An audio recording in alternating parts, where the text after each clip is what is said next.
ရာဖျားသည်ကျွန်ုပ်ဤတို့ရိဖြစ်ပေ၏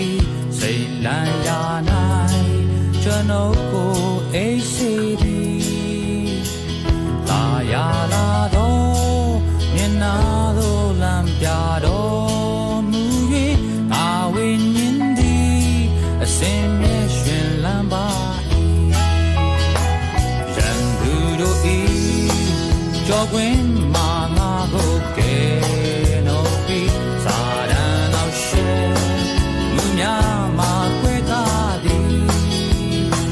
ဒုက္ခရောက်စဉ်ကျွန်ုပ်ဆုတောင်းတန်ကိုကြား၍နာညောင်မှုသောဘုရားရှင်ဖြစ်ပေ၏ဘုရားရှင်သည်ကျွန်ုပ်ဤခိုးလုံးရာချင်းနိုင်တဲ့ကဲ့တင်တော်မူသည်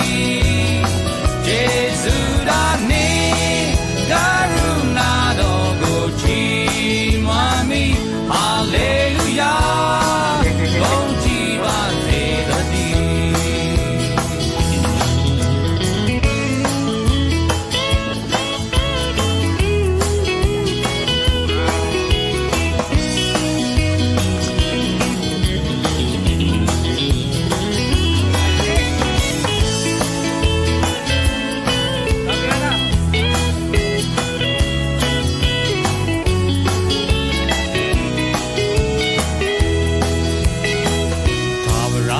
တည်းကျွန်ုပ်ဤတို့တွင်ဖြစ်ပေ၏စိတ်လန်းရာ၌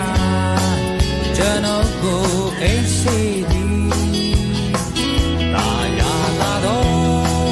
မျက်နာသို့လမ်းပြတော်မူ၍ငါဝိညာဉ်သည်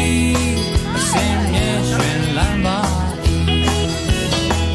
ရန်သူတို့၏ကြောကွင်းမှာငါကိုကယ်စာရန်ရှေလူများမှာကွဲကားသည်